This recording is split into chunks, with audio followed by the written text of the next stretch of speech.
She thought his dirty coat made him trash. When Jessica pointed at Daniel and threatened to have him arrested, she felt justified, powerful, righteous. She didn't look at the badge clipped to his belt. She didn't see the bus ticket clutched in his calloused hand. And she absolutely didn't expect the teenage janitor pushing a trash cart to become the most important witness of her career. By the time the sun fully rose over Minneapolis, one of them would still have a job. The Minneapolis cold didn't just bite. It attacked. At 6:45 on a January morning, the temperature sat at -12 degrees, and the wind chill made it feel like -30. The bus station offered refuge for early commuters, a bubble of artificial warmth against the brutal Minnesota winter. Daniel Reeves sat on a metal bench near the back, his body finally starting to thaw after 16 consecutive hours on a construction site. His fingers, even inside the mismatched gloves, still felt numb. One glove was blue wool, the other brown leather with holes worn through 3 fingertips. His army surplus coat had lost most of its buttons years ago, held together now by determination and duct tape. The plastic bags wrapped around his work boots crinkled when he shifted position. It was a trick he'd learned during his first winter doing outdoor construction.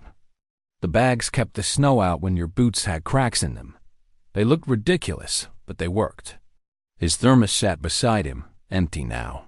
He drunk the last of his coffee an hour ago. His bus wouldn't arrive for another 45 minutes. His eyes, heavy with exhaustion, began to close. Just for a moment. Just until the warmth stopped feeling like a luxury and started feeling normal again. Jessica Hartman noticed him immediately. She had been transit supervisor for 8 months, and she prided herself on keeping the station clean and orderly. Clean, in her definition, meant people who looked a certain way. Orderly meant people who belonged. Daniel didn't look like he belonged. She approached with purpose, her heels clicking sharply on the tile floor.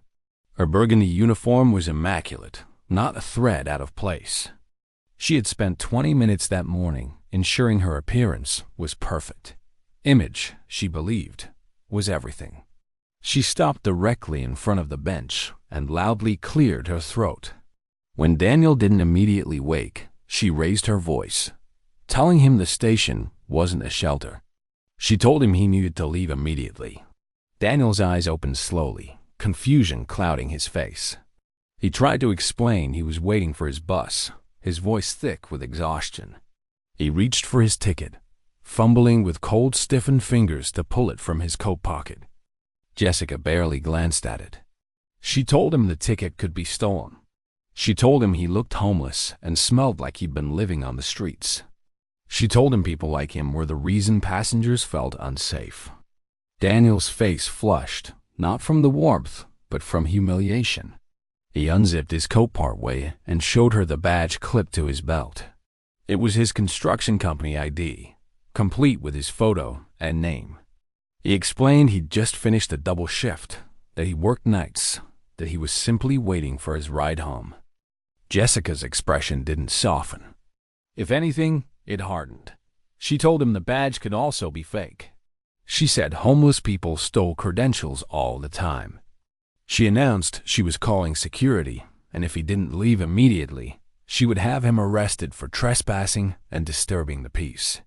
Other commuters began to notice. Some looked away uncomfortably. Others pulled out phones, though whether to record or simply avoid eye contact was unclear. Daniel tried to stand, to defuse the situation, but his body betrayed him. After 16 hours of physical labor and freezing temperatures, his legs nearly buckled. Jessica interpreted his stumble as intoxication. Her voice grew even louder as she accused him of being drunk or high. She stepped back dramatically, as if his very presence contaminated the space around her. She pulled out her radio and began calling for security backup.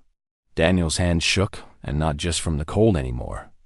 At 52 years old, he had worked his entire life. He'd served in the military. He'd raised 2 kids mostly on his own. He'd never asked for handouts, never caused trouble. And now he was being treated like a criminal because his coat had holes in it. He tried one more time to explain, his voice barely above a whisper now. He told her he just wanted to wait for his bus in peace. He showed her his phone, pulled up photos of himself at work sites, evidence of his employment. Jessica dismissed it all. She told him anyone could download photos from the internet. She informed him that security was 2 minutes away, and if he resisted, she would add assault charges to the trespassing. She stood between him and the exit, blocking his path, her arms crossed in triumph. If this injustice makes your blood boil, if you believe hardworking people deserve basic dignity, please hit the like button and subscribe. These stories need to be told. The industrial trash cart made a distinctive rumbling sound as Tommy Chun pushed it across the tile. He'd been emptying bins since midnight, his graveyard shift at the station finally coming to an end. He had his headphones around his neck, tinny music still playing, and his eyes were bloodshot from lack of sleep. But he'd heard everything. Tommy stopped his cart directly next to Jessica, the wheels squeaking loudly in the tension-filled silence. He was 19, looked younger, and exhausted from his own long shift. But something in his expression made Jessica's confident posture waver slightly. Tommy didn't raise his voice. He simply started reciting facts. He told Jessica he'd seen Daniel arrive at the station at 6:30, exactly 15 minutes ago. He'd watched Daniel check the departure board, verify his bus time, and sit down on the bench to wait. He'd observed Daniel pull out a work badge, a bus ticket, and a phone to set an alarm. Jessica tried to interrupt, to tell Tommy this wasn't his concern, that he should focus on his own job. Tommy didn't stop talking. He continued explaining that he'd also seen Jessica walk past Daniel 3 times before deciding to confront him, and that she'd ignored at least 5 other passengers who were also sleeping on benches, all of whom were dressed in business attire. Jessica's face began to flush. She told Tommy he was overstepping, that he was just a janitor and had no authority to interfere with security matters. Tommy reached into his pocket and pulled out his own phone. He asked Jessica if she'd noticed the security cameras positioned throughout the station. He asked if she knew that he, as overnight facility maintenance, had access to the security office. He asked if she'd like him to pull up the footage showing Daniel's arrival and her selective enforcement. Jessica's mouth opened and closed, but no words came out. Tommy took a step closer, his voice still calm but carrying an edge now. He explained that his father was a construction worker, that he recognized the company logo on Daniel's badge, and that he personally knew the project manager of the site where Daniel worked. He told Jessica he was giving her 2 options. She could apologize to Daniel immediately and let him wait for his bus in peace, or Tommy would walk to the security office right now and file a formal complaint about discriminatory harassment, complete with witness testimony and video evidence. Jessica's expensive lip gloss suddenly felt sticky and wrong. Her perfectly pressed uniform felt like a costume. She looked around at the other commuters, many of whom were now openly watching, phones definitely recording. Her apology came out stilted and insincere, but it came. She muttered something about a misunderstanding, about just doing her job, about station policies. Tommy didn't accept the apology on Daniel's behalf. He simply looked at Daniel, waiting. Daniel, still exhausted, still humiliated, simply nodded. He told her he understood, that he just wanted to go home.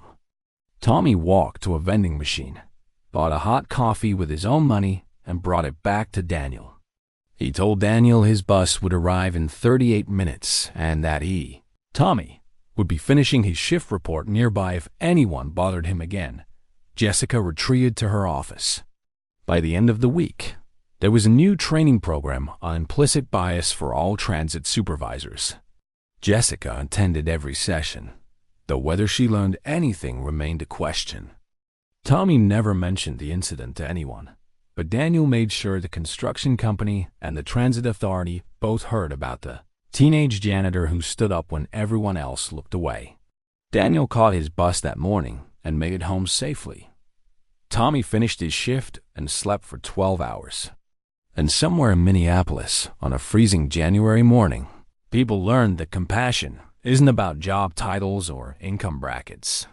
It's about seeing humans as humans, regardless of what their coat looks like. Real courage is speaking up when silence would be easier. Real wisdom is recognizing that everyone's exhaustion deserves respect. Where are you watching this from today? Have you ever witnessed discrimination based on appearance? What would you have done in Tommy's position? Share your thoughts in the comments below, and remember that kindness costs nothing but means everything.